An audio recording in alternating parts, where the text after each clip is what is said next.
Roger Kemp has had a long career in local government, serving as a municipal CEO in major cities across the United States.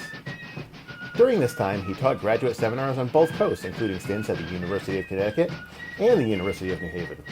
And if that wasn't enough, Kemp decided to share his extensive knowledge of public administration by writing or contributing to nearly 50 books relating to cities.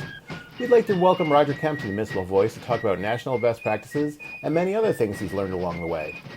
We'd like to thank our premier sponsor at Digital Back Office, Palo Alto Networks. Check them out at digitalbackoffice.com or paloaltonetworks.com, as well as their sponsors at Gateway and Housatonic Community Colleges. The Municipal Voice is the Connecticut Conference of Municipalities podcast in collaboration with WNHH LP 103.5 FM. I'm your host, Matt Ford. As always, be sure to give us a like and let us know what you're thinking in the comments. CCM's Municipal Voice podcast continues to present a key forum on important state-local issues. The views expressed do not necessarily reflect the consensus views of CCM or our member municipal leaders. Dr. Kemp, thanks for joining us today. My pleasure. So your name is familiar to a lot of us that think about municipal governing on a regular basis. But for those of the public who may not know about your background, can you talk a little bit about why you got into public administration? Well, after high school, I joined the service, blue-collar family. And in the military, I thought it was nice to serve the public. I was in the Coast Guard 4 years. When I got out, I went to night school on the GI Bill, 14 years at night, because I always had a full-time job. And in the course of taking classes, I got an AA degree, a BS degree, my MPA degree, my MBA, plus a PhD. Okay, so you just kept going. I was working on my bachelor's degree, and I thought it might be nice to serve the public. So I got my MPA degree. And I had time left on my GI Bill. There were 2 nighttime doctoral programs in California to get like a PhD in public administration. And one was USC. I grew up in LA and I didn't want to go to LA. And the other was Golden Gate University, San Francisco. I applied there. I was accepted there. I got a job in the city of Oakland in the Office of Budget and Management Services. So that was your first kind of entry into municipal governing was in Oakland? Yes, and it was a huge city. And I worked my way up to the manager's office. And the same month that I got my PhD in public administration, I was appointed as a city manager in Seaside, California, down on the Monterey Peninsula. So I was in Oakland 5 years, worked my way up to the manager's office. It's a very diverse community, and they got all kinds of problems you can think of. Yeah, you didn't start off with a small, easy. You went right into Oakland. So And I kept, because I was a city manager and I would do financial things, I'd be flying back to Wall Street a couple times a year doing bond issues and stuff. And I kind of fell in love with the East Coast, Boston, New York. I'd even fly back to see the Thanksgiving Day parade that Macy's puts on. And I got the job in Clifton, New Jersey, from Southern California in Placentia, Orange County. And I was there for 5 years. And there was an opening in New Jersey. I applied for it. Normally when I apply for a job, I'm one of the top 3, one of the 3 finalists. And I got that job when I moved to, as they say there, Jersey. New Jersey. And I was there 8 years, and I didn't like the new mayor. My son was at Columbia. And I drew a line around Manhattan, and I applied for Meriden, and I got that job, and I was in Meriden. So that's what brought you finally to Connecticut. 13 years as a city manager. And then a headhunter called me up after 13 years, and I applied for a job out north of San Francisco, and I got it, and it helped my pension a lot. Because, like California, no matter where you work in a city, there's one pension. And all the cities are on the same pension. In Connecticut, each city has their own pension system. And so the three cities I was in had their own little pension system in New Jersey, Connecticut, and they had one in California. So I had like 18 years in California and 6 years here and 8 years here. So I went back to California on the statewide pension system. I bought back my time in the cities that I worked in. I gave the money to California, and I retired with 28 years of service. And Meriden was 2% at 65, and because California is more liberal, the pension was 2.7% at 55. And I moved back to Connecticut because I liked it. So first-hand experience with the Connecticut public pension system, though, that's a topic we could talk about for a long time. That was very bad. And I've known city managers in Connecticut. I was here 5 years, here 4 years, here 3 years.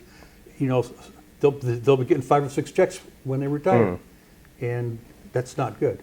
So from your experience, at least, the California system with kind of more unified thing for the pensions seemed to work better? Yeah. And even in the charter in the city of Oakland, I got 4 years of pension time for my Coast Guard time in the military. Oh, interesting. And that, I never heard of that, but it was in the charter, and the voters approved it. That was great, too. That is awesome. Yeah. I think one interesting thing about your career is that you now teach a lot of this stuff, and so you've kind of broached that gap between the practical working for the cities and teaching. Oh. What do you see as kind of the difference between teaching this stuff and in practical use? Like, is there stuff that seems to work in theory, but then when you get down to it, doesn't really work in the real world? Well, I was always an adjunct professor every place that I served as a city manager. Okay. And the reason I got my PhD is to be an adjunct professor. So you were teaching all along as you're doing this? Out in California, several places, to Rutgers University, in Jersey, to Yukon, Central, Southern, and UNH. And it was nice because I'm a real practitioner. I do real life's work, and I learned a lot from that. And I normally specialize in finance and budgeting, and I teach those classes. And I know a lot about preparing a budget, the politics of it, what works, and like what doesn't work. And just like a mayor once told me, Roger, just cut the budget. We trust your judgment. Don't even tell us what you cut. But 75% of a budget salaries and fringe benefits. Yeah. So to make any big cuts, I got to lay people off. Yeah. Who do you want me to lay off? Policemen, firemen? Yeah. You have to approve who I lay off. I just can't do that. So it's important that the public, the elected officials understand how this all works. It's the law. Yeah. And most states require a legally advertised public hearing on your budget before the council can adopt it. And it works. And the more people come to budget meetings, some cities have elected budget commissions in Connecticut or finance committees. Yeah. And you don't see those in California. But it's a nice thing to get citizens involved in the budget process. It's their money. And just like I tell students, 99% of budgets in local governments are line item budgets.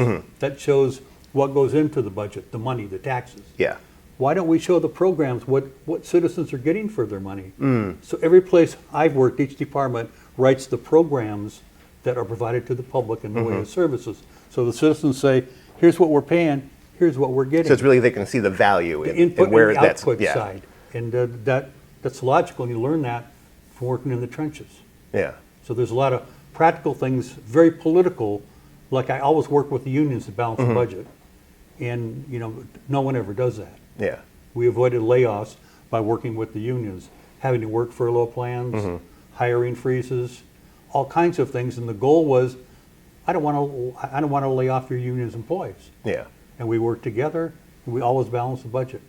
So it sounds like what you're talking about is not just understanding the numbers and why you need to make these cuts, but also, because it is within government, how to sell this to the players at the table, to the union, to the workers, even to the public. If you explain where this money is getting spent, you're going to have a better shot at getting that budget through if people understand why. No, it's just like a lot of members of the public don't like the unions. They're getting higher wages and more benefits and stuff like that. But I would work with the unions, and before doing that, I would have the council adopt a resolution to form a union management cost reduction committee. I want to work with all the union presidents. The council approves the resolution. The next day it's on the front page of the local paper. The council gets the credit for forming this cost reduction committee. All the citizens see the union is working with management to help balance the budget. They're just not wanting more. They're helping me reduce costs and balance the budget. It was very positive. Frame it as cooperation, not as some sort of adversarial thing with them, and you'll get further. Yeah. Always cooperate with them. The unions loved it, and their employees did, and they worked with me to help balance the budget to avoid laying off their employees, and it worked. Yeah, no one wants to lay anybody off. We've been talking about money a little bit in budgets, and since you've kind of covered nearly every topic at some point in your career, one thing that's always important to us here at CCM in Connecticut is property taxes. Anyone who's lived here knows that it can kind of a big burden. It's a very regressive tax. In your experience, how did Connecticut end up in this place with the third highest property tax burden in the country. Okay, it's a very good point. I've done a lot of research on it. For example, when I was out in California, property taxes were 67% of the local government revenue pie. Okay. In Connecticut, I think it's 98.5%. It's very high. Yeah. The highest in the nation. And the reason is, out in California, the state government gives a portion of the sales tax back to cities. And out in California, the state government gave percent of the hotel motel room tax back to the cities based on where it was generated from. You know, the cities with the hotels and motels got the money back. Yeah. In Connecticut, our state keeps 100% of the sales tax. Nothing goes back to cities. In Connecticut, our state keeps the hotel motel room tax, and nothing goes. So nothing goes to cities to help them. So they have a very high reliance on the property tax. Yeah, they don't have other options. Now, I even would ask state senators, why don't you increase the sales tax a little bit, rebate that to cities to help them decrease their reliance on the property tax and get more money without having to increase property taxes. And you know, there's one senator who was a lawyer, he was laughing at me and says, wait a minute, I'm in a higher level government. You want me to raise taxes? You get the money and I take the political heat? That's not how the system works, Roger. If I raise taxes, we get the money. And do you think that is sort of one of the roadblocks, is the people who would be passing the legislation would be essentially the state, and they'd be like, hey, we want to give away more money, and that's a hard sell. The state has not helped cities in Connecticut. They keep all the money. And out in California, for example, like I said, the cities get all the hotel motel room tax back. They get a portion of the sales tax back. And property taxes were 67% of the revenue pie in every city on the average in California. And here it's over 98%. That's why we have, property taxes are very high. I pay it's almost $9,000 a year in Meriden for property taxes. When I was in California, it was about $3,000. When I was in New Jersey, it was $5,000, and now I'm paying almost $9,000. Yeah. I mean, I'll do it because I have to. Yeah. I have no choice. But if there was a way to help the state to give cities revenue options so they can have other sources, so they don't have a huge reliance on the property tax, that would be helpful for the citizens. I've had senior citizens come to me virtually crying, Roger, our taxes keep going up. We don't get any more money. We're on a fixed income. People say, if you want money, sell your house. We're going to die in our house and our kids are going to inherit our house. Yeah. But I'm not sure how we're going to pay our taxes in the future. Yeah. There ought to be some discounts for seniors or low-income people, or people that can't afford it. You are listening to the Municipal Voice on WNHH LP 103.5 FM. We're looking at ways to potentially, decrease the property tax in the state without, leading on taxes. Do you think diversification is one of those key components? Giving cities options, yes. And you say options because, one size might not fit all and the situation might be different town to town sort of thing. Like you talk about hotel taxes, would the shoreline perhaps be more into that with more tourism, but other states would need other options? I know the state has a rental car tax now because mostly tourists come in, fly into airports, rent a car. So you're not making the voters mad, you're making tourists. The hotel motel taxes go up. It's normally not the locals. It's the tourists coming in. So when I was speaking with someone from the governor's office, and I said, what taxes do you like to increase that doesn't make people mad? He said, the sin taxes, Roger. The state has sin taxes. Cities don't. Cigarettes, alcohol, beer, wine, and liquor, and the gas tax. And they raise it anything they want, and the state gets all the money from it. And whatever it is, if it's liquor, people are going to buy it. I don't know what the tax on gas is. I should. I'm the city manager, but I don't know what the tax on gas is. People smoke cigarettes, don't know what the taxes are on When cigarettes. you show up at the gas station, you're still going to put that in the tank and buy the gas because you need to drive your car.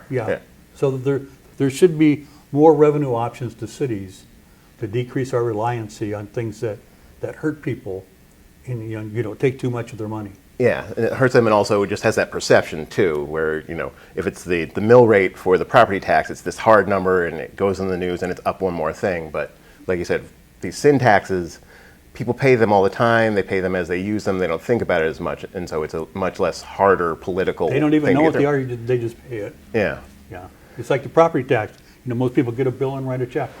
Yeah. And I'm sure someone lives in Greenwich in $1 million. Well, they have a low mill rate because the value of the houses are so high. Yeah. But they're still paying a lot of money. So the flip side of the taxes is, of course, budgets and how cities spend this money. They spend it to fund things like public education, infrastructure, repairs to things. You describe using a systems approach to understanding the local budgeting process. Can you tell us a little bit about this approach as a way to understand budgeting and why it makes more sense to think of public organizations in this way as a systems approach? Well, every organization has input, which is the money. You use it to hire people, and you have a city hall and other facilities that people go to work in. And, cops have cars, firemen have trucks, and public works people have plows and all kinds of equipment. And that's the input side. And the output side is the services provided. Governments don't make anything, so there are no goods, there's only services to people. So you should know the input side, the output side. In the perfect budget, you'd have productivity measurements on programs that people provide the service, so you can measure their productivity. But 99% of budgets in government are line item, and they only show the input side.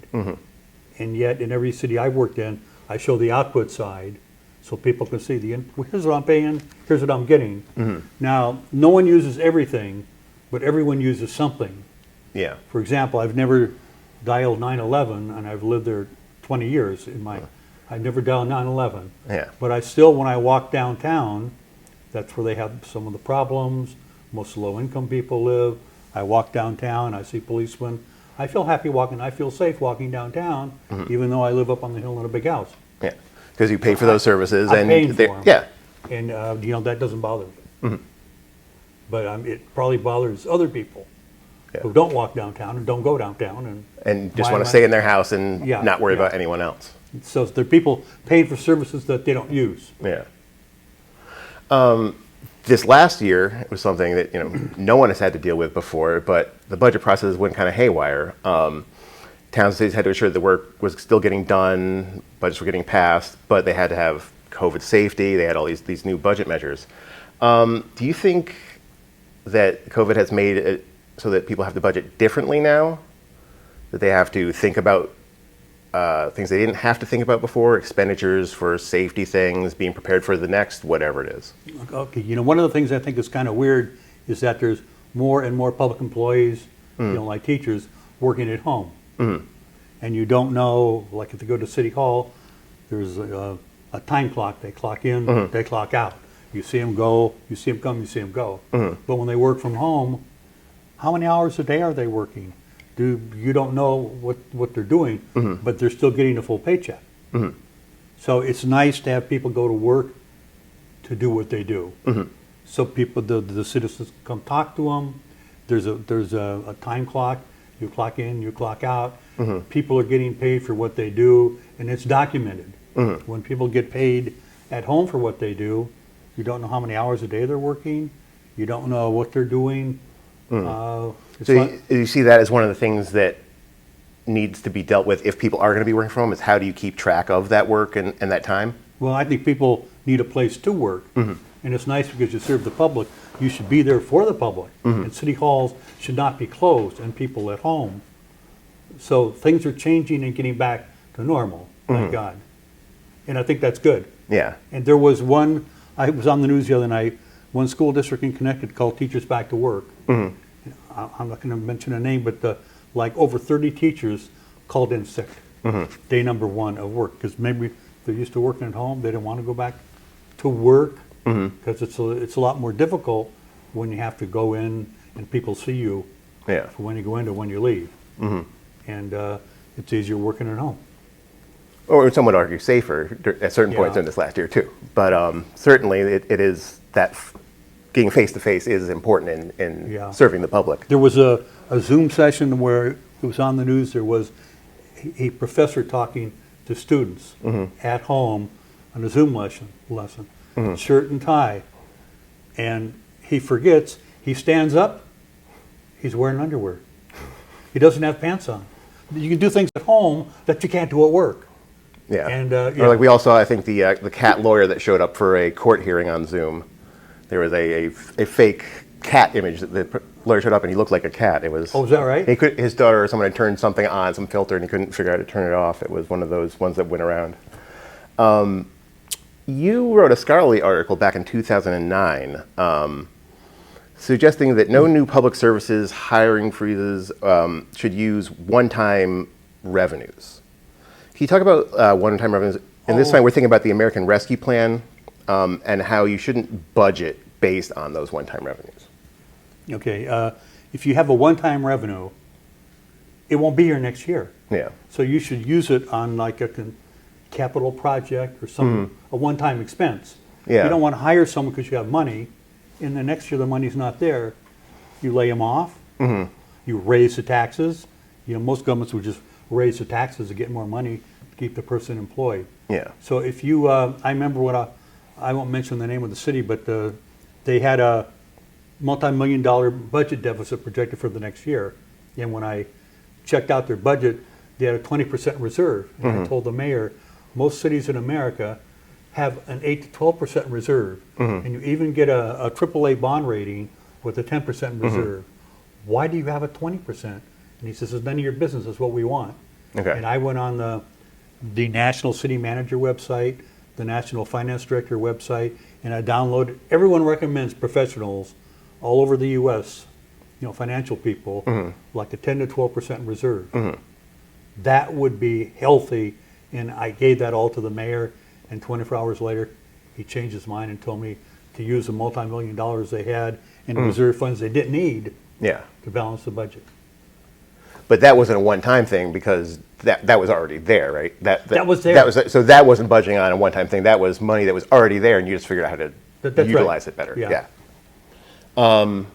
With the American Rescue Plan, there's going to be a big influx, billions of dollars coming into the state. I know we spoke to Senator Murphy about it, and he encouraged municipalities to think big with how they kind of use this money. What sort of projects do you see as being the right fit for this kind of one-time infusion of money to the state? Well, it would be nice to use to restore the infrastructure. The infrastructure in most cities is falling apart.